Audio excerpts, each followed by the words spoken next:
Iraquira. ¿Alguien ha leído algún otro agonista de GLP-1? Semaglutide, exactamente. Actualmente todo el mundo está utilizando semaglutide. ¿Han leído sobre semaglutide? A ver si leen ese medicamento. Es un medicamento que se está utilizando bastante, sobre todo en pacientes obesos y diabéticos que tienen un excelente resultado para bajar de peso, pero aquí a Bolivia está entrando de contrabando todavía ese medicamento, pero es un gran medicamento y que mejora grandemente con muy buenos resultados. Menos efectos adversos, reduce el vaciamiento gástrico, se tiene la producción de glucosa en el hígado y está relacionado con el ACV, por lo tanto es importante tomarlo en cuenta. El tratamiento basado con incretinas, la semaglutida, por lo tanto, como habíamos mencionado, es el boom actualmente para tratar pacientes diabéticos y con sobrepeso. Pero todo esto debe estar asociado a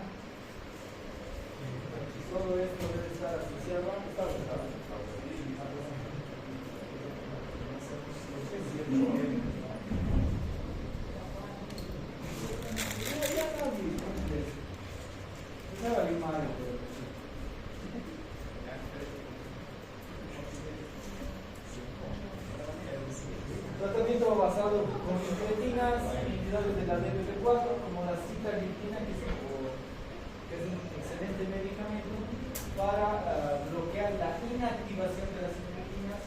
Por lo tanto, se asocia a pancreatitis, que es un dato importante, pero también es otro medicamento, es bastante caro, pero es un excelente medicamento para tratar la diabetes. Hay otros medicamentos, inhibidores de la SGLT2. ¿Algún medicamento? Dapagliflozina. Ayer tuve un percance con ese medicamento.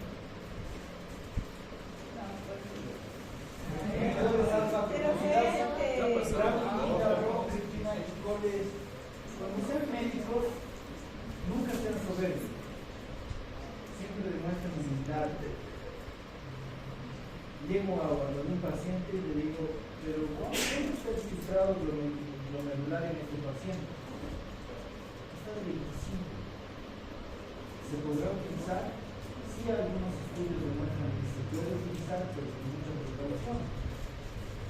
Y me comienza a decir de que hay varios estudios y lo malo es que no te dicen los estudios, pero te dicen cosas en general, porque yo hago por aquí. Y yo no sé cómo, pero me he controlado y no he dicho absolutamente nada, porque si alguien que falta el respeto, como me ha pasado el respeto al presidente, yo, gracioso, al día siguiente, mal por el paciente, claro, pero al día siguiente de 2.2 de creatinina ya estaba en 2.8. ¿Qué habrá sido, no? La sobrevivencia. Así que traten de ser siempre humildes, mantener la facultad. Mientras más sepan, más humildes deben ser, no creerse lo máximo. Y hay jerarquía, quieran o no, y debemos respetar también esa jerarquía. Y también la edad, ¿no? Soy un poquito más viejito que ese presidente. Bueno, bromocriptina y otros medicamentos también. Así que es importante, cuando ustedes vayan a utilizar un medicamento, conózcanlo bien. No me grabes. Conózcanlo bien. ¿Sí? Tienes que conocer bien el medicamento. Si manejan 5 medicamentos, conozcan bien los 5 medicamentos. Pero no traten de manejar 50 medicamentos y no conocen ni uno. No tiene sentido. ¿Sí? Esto ya hemos visto en las vías del ADA, la progresión en base a la hemoglobina glicada, la metformina y demás para determinar el tratamiento así. Monoterapia, terapia dual, terapia eléctrica y la combinación. Este gráfico me parece importante que lo vayamos conociendo. Es más simple de lo que parece. ¿Por qué? Primero que aquí está la dosis general que se debería utilizar.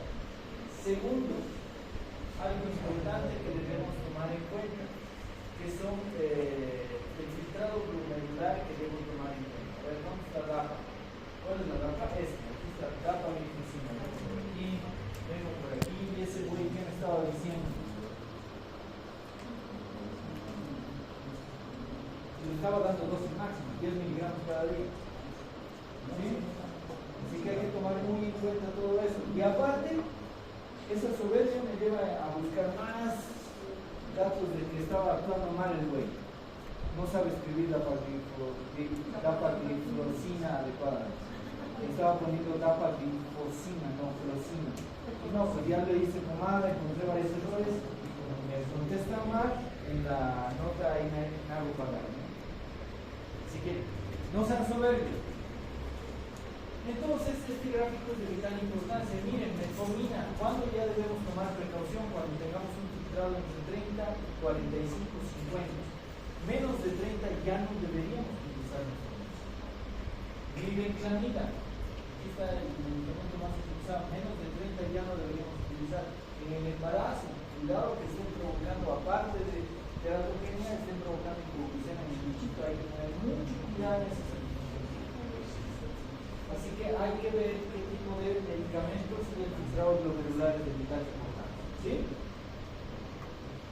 Así que vayan aprendiendo ese gráfico. Nuevamente, ¿dónde está la dapagliflozina?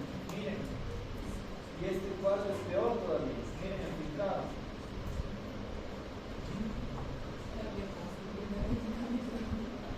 Lo mismo gráfico. Por lo tanto, cuando ustedes de ahora en adelante vayan a utilizar un medicamento, esta no es una clase de nefro, espero que en sus clases de nefro hayan escuchado esto. Cuando ustedes vayan a utilizar un medicamento, cualquiera que sea, no solamente antidiabéticos orales, tomen en cuenta el filtrado glomerular. No sé, creo que a mis estudiantes, si no lo he hecho, ya escuchen lo que tienen que hacer desde mañana mismo. Bájense una aplicación para sacar la tasa de filtrado glomerular y ni bien ven una creatinina, les vale madres aunque parezca normal, calculen la tasa de filtrado glomerular. El otro día vi un laboratorio de España, de Barcelona, que no saben escribir bien el español, creo que también les he comentado. Los españoles escribiendo mal el español, bueno, son catalanes virtuales.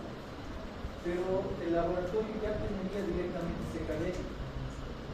Traten de calcular directamente ustedes CKD. Ven una creatinina, calculen, por más normal que parezca. ¿Sí? Eso es importante que hagan de ahora en adelante. ¿Quieren que les sugiera alguna aplicación? Sí. Está en inglés. Fájense, tienen que inscribirse. Soy docente, soy médico, soy cirujano, soy internista, clínico y demás. Pero les sugiero esta, que es la mejor de las mejores de las mejores. UX, no, UX.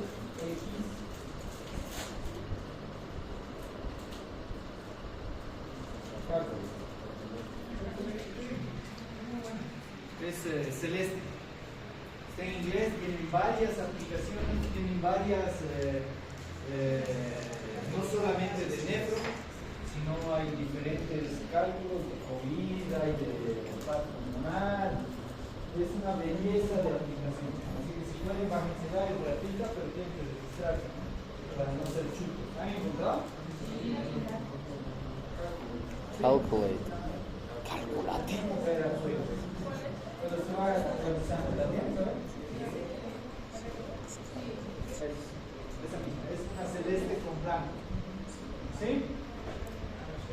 Y ahí me hacen o me miden la tasa de filtrado glomerular. La primera que deberían medir, la principal, es CKD. Perfecto. Entonces, el tratamiento debe estar en base a recomendaciones, medicación y cambios del estilo de vida. Es un engranaje que tiene que funcionar adecuadamente. Complicaciones. Las complicaciones de la diabetes es importante que las mencionemos porque siempre ponemos, ¿no?, diabetes descompensada. ¿Qué será eso? Hay complicaciones agudas y crónicas. Las agudas es la cirrosis diabética, estado hiperregular con cirrosis hiperglucémico, hipoglucemia, que también es una complicación aguda, y la cirrosis láctica, que se da también en muchas patologías, así que no la vamos a mencionar. Dentro de las crónicas deberíamos clasificarlas en macro y microvasculares, las macrovasculares, la cardiopatía isquémica, el accidente cerebrovascular y finalmente la enfermedad vascular periférica. Y dentro de las microvasculares, la retinopatía, la nefropatía y la neuropatía. Y el pie diabético está en misceláneos porque es parte tanto micro como macrovascular. ¿Sí?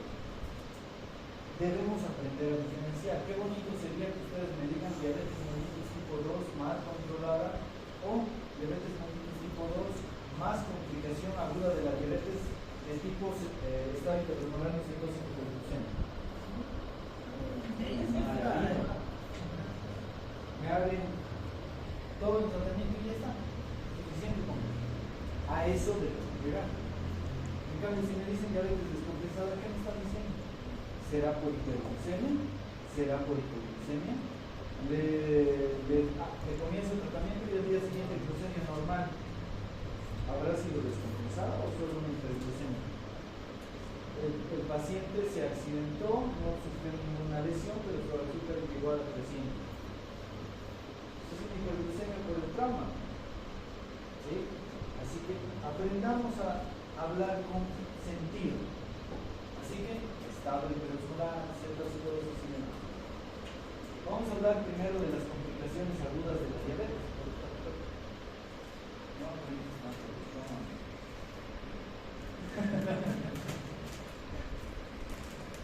Vamos a hablar de la cetoacidosis diabética. Y lo primero que quiero decirles, quiero que se saquen de la cabeza. Cetonas hemorina. ¿Sinónimo de qué es? ¿Qué es lo primero que se les viene a la cabeza? Ver un paciente diabético con cetonas hemorina. Cetoacidosis diabética. Pues no. Quítense eso de la cabeza. ¿Sí? ¿Cuál es la causa más frecuente de cetonuria?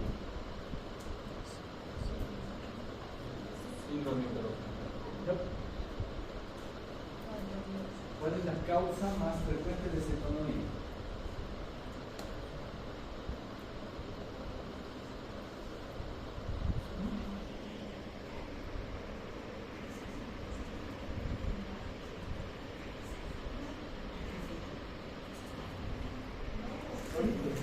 El Álvaro ya va a golpear esto hay que golpear.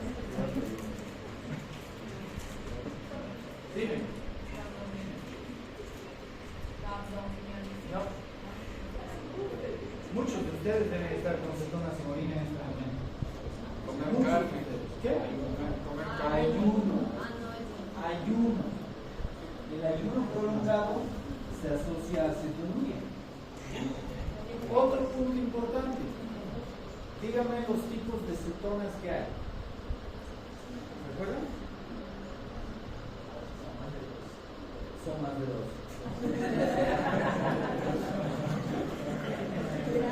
De todas esas más de dos, gracias por el amor.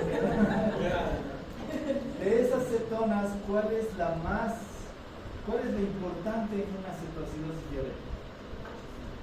El beta hidroxibutirato. ¿El beta hidroxibutirato se medirá en orina? No. ¿La cetonuria servirá en cetoacidosis? No. Probablemente un paciente cetoacidótico que está, perdón que utilice la palabra, ¿puedes cortar la grabación un ratito? Al carajo su diabetes, su cetoacidosis, probablemente ya tenga cetonas hemorina 4 cruces, porque ya otras cetonas más se están formando, pero no se va a medir la cetona que nos interesa, que es el beta hidroxibutirato. Por lo tanto, de ahora en adelante, cuando vean unas cetonas hemorina, no digan, es cetoacidosis diabética. Quítense de una vez por todas ese chip que todos cometemos. Yo también he cometido ese, porque mis jefes, mis docentes me decían esas porquerías, ¿sí? Así que dejen de pensar en eso, ¿sí? Perfecto. Tomando eso en cuenta, vamos a hablar de cetoacidosis. Factores desencadenantes: deficiencia de insulina. En pacientes cetoacidóticos va a haber esto. Va a haber, puede ser iatrogénico, ¿sí? Puede haber infección o inflamación. Otro punto importantísimo en complicación aguda de la diabetes: isquemia, infarto e intoxicación. ¿Qué quiero decir con esta diapositiva tan linda, tan hermosa, que nadie le presta atención? De que estoy diciendo que la cetoacidosis diabética siempre va a estar asociada a desencadenantes. Es decir, cuando vean una cetoacidosis diabética, busquen otros problemas. Busquen infarto, busquen infecciones, se van a sorprender. Algo está provocando esa cetoacidosis. No solamente es la cetoacidosis. Ahora, si no encuentran nada, perfecto, pero busquen siempre. Siempre busquen. Un infarto en un paciente diabético, ¿cómo es? Carlos, ya llegó acá. ¿Cómo es? John. Ella me tiene una. ¿Cómo es el infarto en un diabético? Un diabético silente. Dulce va a decir. No puede. ¿Sí? ¿El paciente entonces les va a decir me duele el pecho? No. Busquen. Cetoacidosis. Probablemente tenga un infarto. Si el electro sale normal, yo ya hice mi trabajo. ¿Sí? Ay, chingada. Este Bismarck.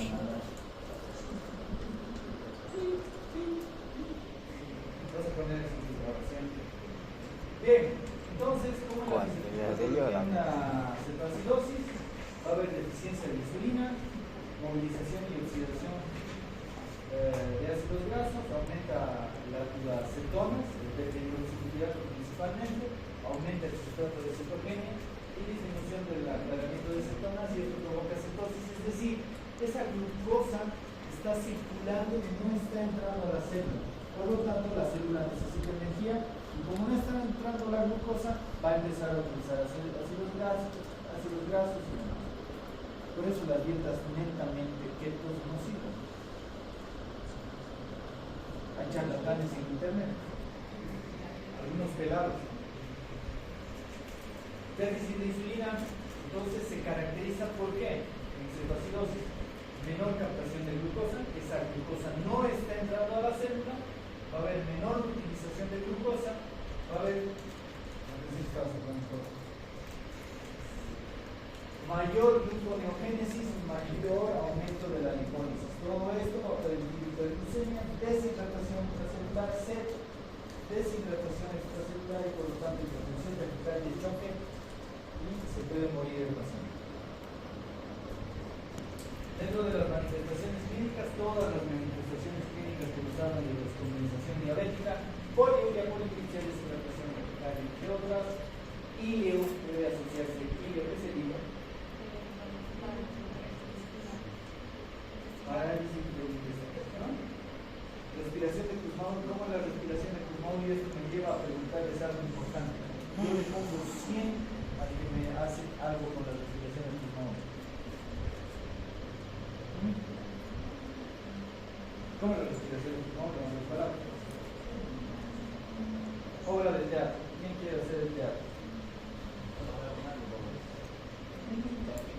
En los libros de medicina no sé si han visto los tipos de respiración. James Stop. El Kussmaul es súper bajo, es profundo, ¿sí? Es muy profundo. Vean los tipos de respiraciones. En YouTube pongan tipos de respiraciones, nunca más se van a olvidar. Yo les pregunto, ¿alguien podrá aguantar 5 minutos con esa respiración de Kussmaul? Le pongo 100, sin desmayarse, claro. A ver si intenta.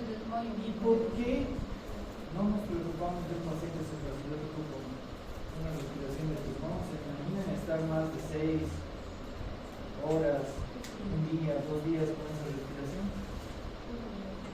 ¿Sí? A ver si practican esas respiraciones y cuando vean un paciente nunca más se van a olvidar. Revisen esas respiraciones, ¿sí?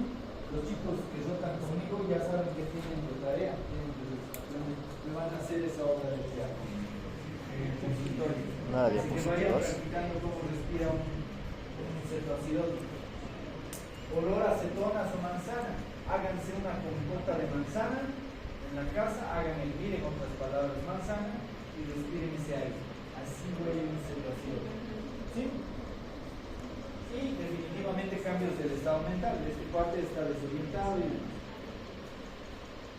esta gráfica me parece importante. Una glucemia mayor a 250 con esas manifestaciones clínicas me están diciendo que debemos solicitar una gasometría.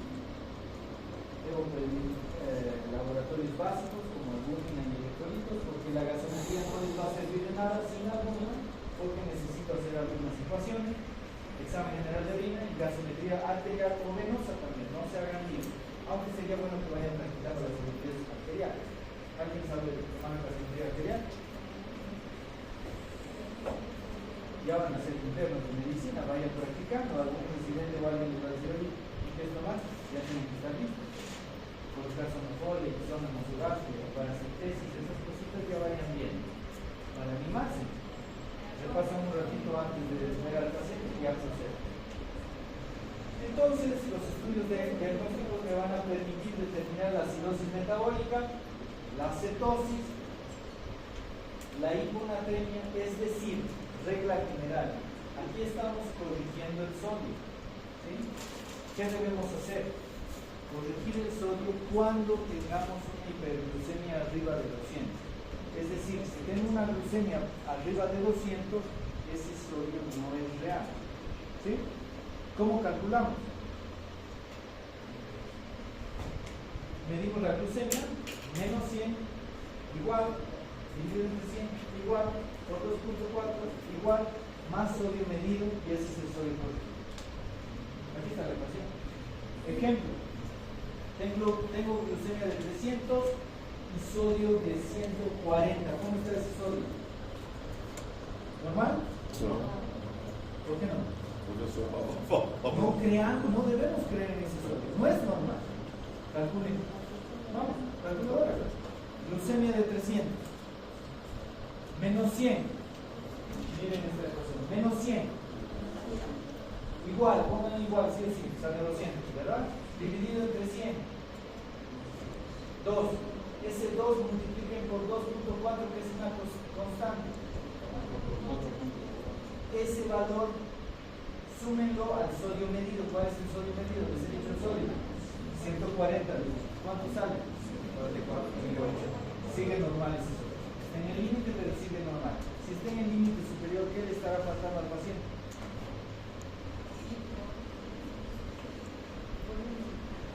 145 es lo máximo. Estás en 144.8. ¿Qué le faltará a ese paciente? Ya casi es hipernatremia. ¿Qué le faltará? Agua. Agua. Le doy agua. ¿Sí? Desencadenantes posibles. ¿Sí? Debemos tratar los desencadenantes. Y la base del tratamiento de la cetoacidosis: insulinoterapia, hidratación y reposición de electrolitos. ¿Sí? Ahora, cuando la cetoacidosis es grave, con un pH igual o menos de 6.9, recién podría utilizar bicarbonato. Antes no, aunque sea cetoacidosis. ¿Sí? El bicarbonato ya se ha dejado hace mucho tiempo de utilizar en todos los pacientes. Nada más de que tenga un pH menos de 6.9, no debería utilizar. ¿Sí? Entonces el tratamiento se basa en estos pilares: hidratación, insulina, reposición del potasio principalmente, y ver o no la necesidad de bicarbonato. Estado hiperosmolar hiperglucémico no cetósico. ¿Sí? ¿Qué diferencia hay entre un paciente cetoacidótico y la falta de líquido? Imagínense esto: el déficit de líquido en un estado hiperosmolar no cetósico hiperglucémico es de 7 a 10 litros. ¿Se imaginan no tener 7 a 10 litros de agua? Y generalmente los glucómetros les van a decir esto: high, high, high. Y repiten y vuelve a salir high. Ay, no, el glucómetro está mal. No, la glucemia probablemente esté arriba de 500. ¿Sí? ¿Cómo son los factores precipitantes? Va a haber hiperglucemia, diuresis osmótica, depresión de volumen, acidemia prerenal y finalmente aumento de la glucemia exponencialmente. A diferencia de la cetoacidosis, la glucemia en un estado hiperosmolar no cetósico hiperglucémico es más de 600. entonces se basa en hiperglucemia, va a haber deshidratación definitivamente y esto va a provocar alteración de los riñones principalmente. Por lo tanto, regla general en este tipo de pacientes deberíamos calcular la osmolaridad plasmática. ¿Sí? Si tengo una osmolaridad plasmática mayor a 320 puedo confirmar el estado hiperosmolar. Si es menos no es estado hiperosmolar, tal vez se está transformando en eso. Sabemos que la osmolaridad plasmática normal es entre 280 a 295, ¿verdad? Tratamiento, descartar posibles desencadenantes, como ya les he mencionado, de ver posibles factores precipitantes.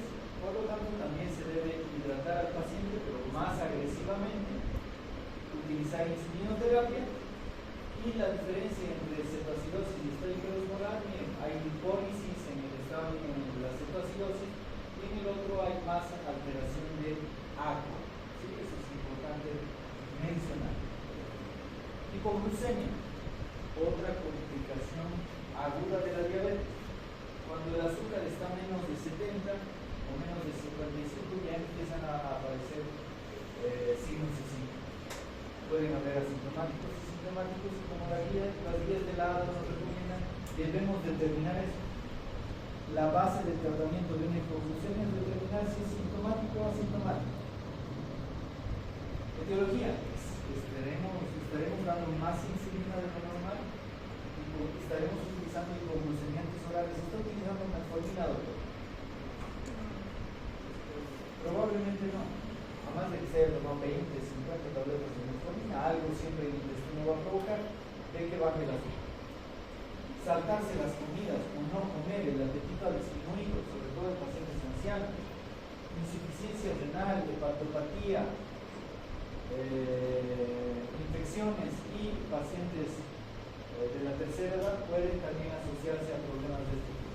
Y muchos síntomas de estos pueden ser inhibidos o enmascarados con beta bloqueantes. Así que una pregunta importante en pacientes hipoglucémicos es determinar si estoy utilizando hipoglucemiantes, digo beta bloqueantes o no. Los pacientes tienen estos síntomas, ¿sí? Y debemos diferenciar en neuroglucopénicos, en datos autonómicos como diabetes y demás, en la irritabilidad que les he mencionado, hay un sinfín de signos y síntomas que pueden asociarse a hipoglucemia, así que debemos tomarlo en cuenta. Los que están marcados en rojo debemos tomarlos mucho más en cuenta, incluso puede llegar a convulsiones, que también es importante. Por lo tanto, mientras más pronto tratemos de hipoglucemia va a ser mejor. Hay adultos mayores que vienen con hipoglucemia más de 2 días. Le dan azúcar y no mejora. Tiene que pasar 1 o 2 semanas para que mejore el paciente. Por lo tanto, deben valorar la causa y el tiempo de progresión, ¿sí? Los factores de riesgo y determinar los signos y síntomas que puede presentar. Por ejemplo, visión borrosa puede presentarse también en hipoglucemia. Etiologías entonces, aumento de la insulina, como ya habíamos mencionado, insulina exógena, un insulinoma puede estar asociado a hipoglucemia. ¿Hipoglucemia en qué momento? En un insulinoma. A ver, razonemos eso.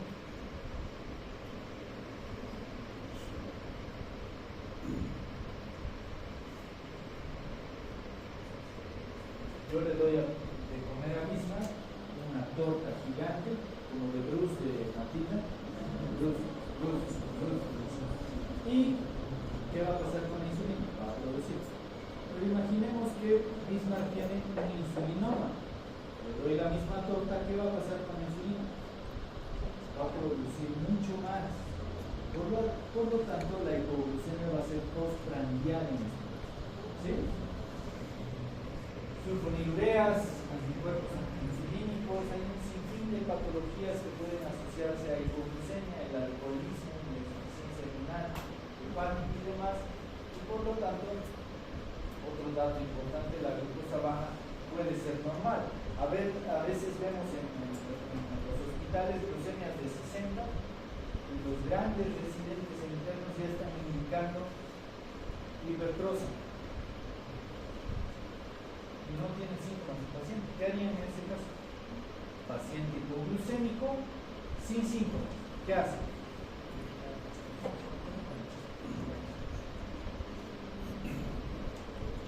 Tú dices nada, ¿por qué? Sí, tú. Si no está con síntomas, ¿para qué hace algo? Doctor, 10 minutos después, el paciente ha fallecido. No, pero tanto Si tienes hipoglucemia y está sintomático, dale 15 a 20 gramos de azúcar. Dale vía oral. Pon en tu indicación vía oral. Que aprendan los otros güeyes a poner eso. 15 a 20 gramos de azúcar en alguna solución. Por eso les pido que busquen 10 alimentos. Va a estar en el módulo esa tarea. ¿Sí? Espero que no solo participen 16. ¿Sí? Así que hay que tomar eso en cuenta. Evaluación, antecedentes. Tome medidas para evitar hipoglucemia recurrente, boom, creatinina y demás. Varios análisis que voy a solicitar en mis pacientes diabéticos. Se debe confirmar en hipoglucemia, suspender el tratamiento si hay síntomas. A veces tratan la hipoglucemia, mejora el paciente, lo mandan a la casa y vuelve porque no han modificado el tratamiento. Siguen bailando con la misma persona, no tiene sentido. ¿Sí? Hospitalizar. En Bolivia no hay muchos hospitales, por no decir, no hay hospitales que tengan un área de emergencias donde, esta mi cabeza, donde sí van a levantar esas botellas y esas tardes que me voy un montón de alimento. Yo les dejo comer, aunque diga ahí que no se debe comer, pero limpie pues su pulso, no dejen todo cochino, horrible. No tenemos un área en el cual podamos vigilar por unas horas al paciente, por lo tanto, si no tienen ese centro en el hospital, hospitalizan. ¿Sí? Hospitalizan. Esta diapo que hemos visto, ya está de más repetir. Glucagón si tienen chance, en otros países hay glucagón, así que utilicen si tienen sobre todo una hipoglucemia sintomática, van a ayudar grandemente al paciente. Entonces, tengo hipoglucemia, está consciente o no, 20 gramos o 15 gramos, si no está consciente, glucagón, es decir, si es una hipoglucemia grave sintomática, le doy glucagón. Aquí damos hipertrosis, pero lamentablemente damos hipertrosis y nos baja el potasio. Tenemos que jugar con la más fea nosotros, así que hay que tomar eso en cuenta. Si les gusta un chocolate, les recomiendo este, es delicioso. Recomendable. ¿A qué quiero llegar? De que debemos saber cuánto aporta cada solución que vemos. Si tenemos una solución al 5%, tenemos una hipoglucemia de 30%. Solucionan el problema con hipertrosis al 50% y le cuelgan una solución al 5%. Tanto me está aportando que no voy a mejorar. Otra vez le va a hacer hipoglucemia al paciente. Así que tenemos que conocer cada solución, cuánto me aporta, para no jugar con el paciente, porque me están colgando soluciones al 5% que no tiene sentido. Entonces, se define como una concentración de glucosa en sangre igual o menor a 70, como sin síntomas, es hipoglucemia. La causa tiene que ver con un régimen de tratamiento, con tratamientos de automañana. Hay que ver en qué está fallando. Entonces, los niveles en relación a los valores de glucemia son importantes. Si es un nivel de 3, un evento severo y que necesita asistencia y manejo y hospitalización por lo tanto. Esto ya hemos hablado de diferentes formas, qué deberíamos hacer, cuándo deberíamos utilizar. La regla de los 15 no se olvide, esto es importantísimo.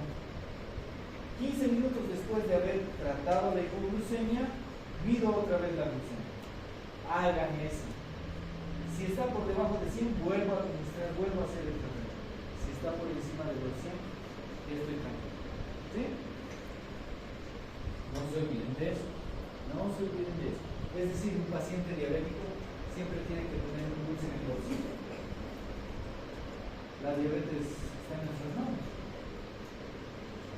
Complicaciones crónicas, no vasculares y vasculares. Ya hemos descrito esto claramente.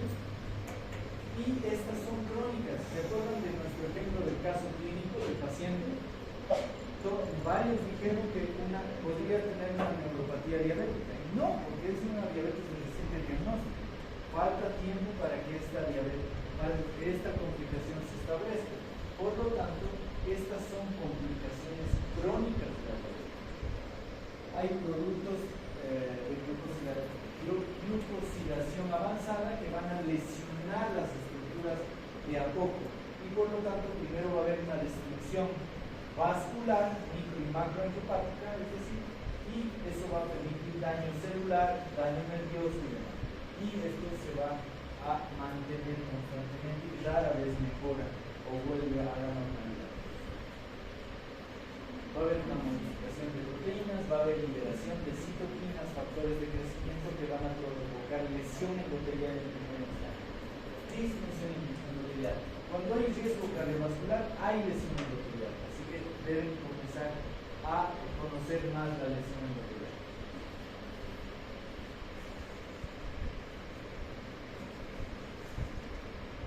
Objetivos. ¿Qué objetivos debemos tener para evitar complicaciones crónicas? Hemoglobina glicada próxima a la normalidad, que sea 7 o menos de 7. En algunos pacientes de la tercera edad, con que esté con 7.5 estamos felices. Menos de 8 felices. En algunos pacientes no hay que ser tan agresivos. Hay algunos que quieren bajar menos de 6. No es así. Debemos ver el contexto del paciente, la idiosincrasia del paciente. Control estricto de la glucemia, diagnóstico precoz, y control estricto de la presión arterial. Y me falta una aquí que es control de los lípidos. Es decir, controlo el azúcar, controlo los lípidos, controlo la presión arterial y estaría evitando complicaciones crónicas. ¿Sí? Retinopatía diabética, no llegaremos a esto. ¿Sí? Hay una fase no proliferativa de la que estábamos hablando, que sería bueno que comencemos a hacer fondo de ojo, aunque no dilatemos, aunque no tengamos dilatadores, deberíamos intentar hacer, vemos una manchita y ya debemos mandar a los oftalmólogos con mayor precisión. No se hace, pero deberíamos estar acostumbrados a eso, sobre todo en la atención primaria. Fase no proliferativa, alteración del calibre de las venas, hay pequeñas hemorragias, hay alteraciones retinianas importantes, y la fase proliferativa. ¿Esto qué es? Desprendimiento de retina. ¿Sí? No se ve así. Aquí hay primero más vasculatura de lo normal y aquí hay desprendimiento de la retina. Cuando hay afección de la microvasculatura de los riñones, también ya hay en los ojos, ¿verdad? Lo que acabas de decir está súper bien. ¿Por qué? Súper bien. O sea, qué mal expresado. O sea, súper bien. Lo que acabas de decir está perfecto. ¿Por qué? Hay una frase que utilizamos mucho y es completamente cierta. Como está la vista, están los riñones. Como están los riñones, está la vista. A veces no vemos adecuadamente y así están los riñones, así de lastimados, aunque la creatinina salga normal. Es decir, puede haber nefropatía con creatinina normal. Puedes ver, entre comillas, bien con retina normal. ¿Sí? Así que ese análisis que has hecho, Daniel, está muy bien y hay que describirlo como tal. No se olviden las fases, el diagnóstico que debemos hacer, mandarlo a oftalmología, siempre prevenir, administrar a los sanitarios y en el caso de la medida y demás. Nefropatía diabética. Nuevamente, ¿cuáles son los 3 puntos que debemos tomar en cuenta para evitar complicaciones crónicas de la diabetes? Vamos, rápido. Rápido. ¿Cómo? Lípidos. Control de lípidos. Presión arterial. Y presión de la presión. ¿Sí? Así estamos evitando. Fácil, ¿no? Pero es difícil. Alteraciones del glomérulo, esta sustancia también hay que evitar. La progresión de la enfermedad va a darse por hipoperfusión glomerular, es decir, va a haber una alteración vascular. Esto va a provocar hipertrofia renal en un principio, nefropatía incipiente, donde la creatinina está normal, y luego va a haber una proteinuria franca. Por lo tanto, deberíamos hacer screening con microalbuminuria y demás, por lo menos cada año, para determinar sus complicaciones. lesiones que se pueden observar en el microscopio, diferentes patologías, diferentes alteraciones neurológicas y la relación íntima que hay con la arteriosclerosis y la hipertensión arterial.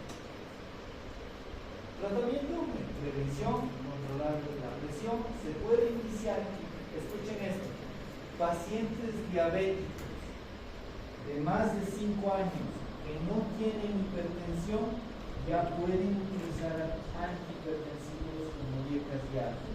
Le van a dar grandes beneficios. Hoy, alguien de ustedes me gustó sobre la dapaglifosina.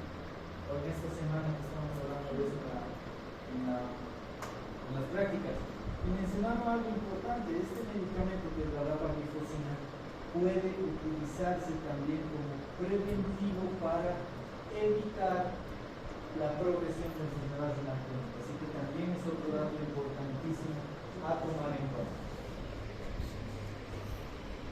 Neuropatía diabética, pérdida de fibras nerviosas, puede deberse a una polineuropatía, una mononeuropatía y también una neuropatía autonómica que ya lo hemos mencionado en las clases previas. Hay todo un sinfín de síntomas como interestesias, parestesias, disestesias, adormecimientos, hinchazos, dolor neuropático. ¿Cómo es el dolor neuropático? Dolor urénico, le queman los músculos. Eso puede ser sinónimo de neuropatía diabética. Hay diferentes, por lo tanto, síntomas. La parálisis de ver también puede asociarse a pacientes diabéticos, es muy frecuente. La taquicardia de reposo, que también es frecuente en pacientes diabéticos de larga data, así que no se asusten si ven un paciente taquicárdico. Anhidrosis, grietas, úlceras, hipoglucemia grave, problemas en la función intestinal. El tratamiento, evitar consumo de neurotoxina, suplementos vitamínicos.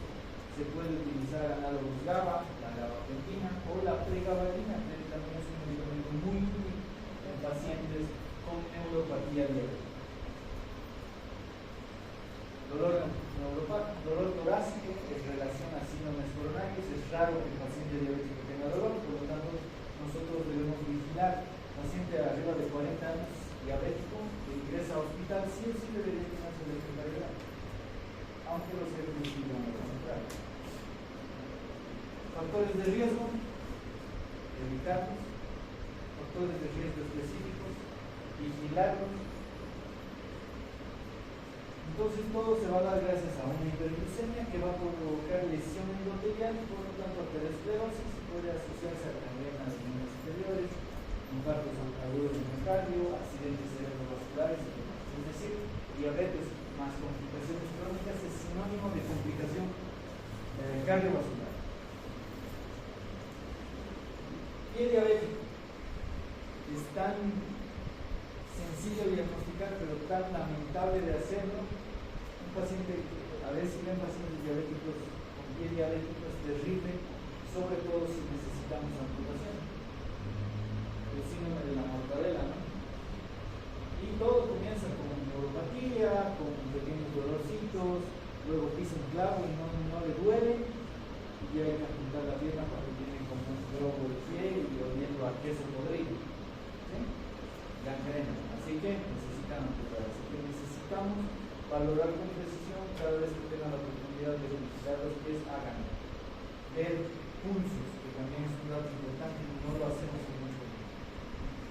Hay esta clasificación de Wagner que me dice cuán comprometida está la lesión, y la clasificación de Elías que me determinan otros factores importantes. Esta es la lesión de Wagner. Si tienen un pie de estas características, ¿qué hay? O desde aquí. Amputación, ¿no? Hay que cortar con cuchillo.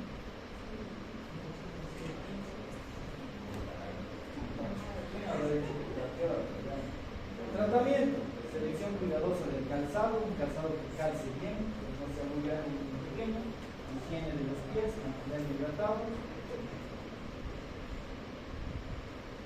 Ignorancia, utilización de hierbas. Aquí por ello somos expertos en herbolaria. Tomate planta de insulina. tomate moringa. Ya ha dicho el otro día algunos del gobierno, un vicepresidente, no me acuerdo qué apellido, ha dicho de que el yacón es bueno para la diabetes, me quiero morir. Y luego vienen con lesiones renales agudas y luego días. Así que no seamos ignorantes nosotros y eduquemos a nuestros pacientes. Preguntas, dudas, ya no alcanzamos el otro tema, hasta aquí va a ser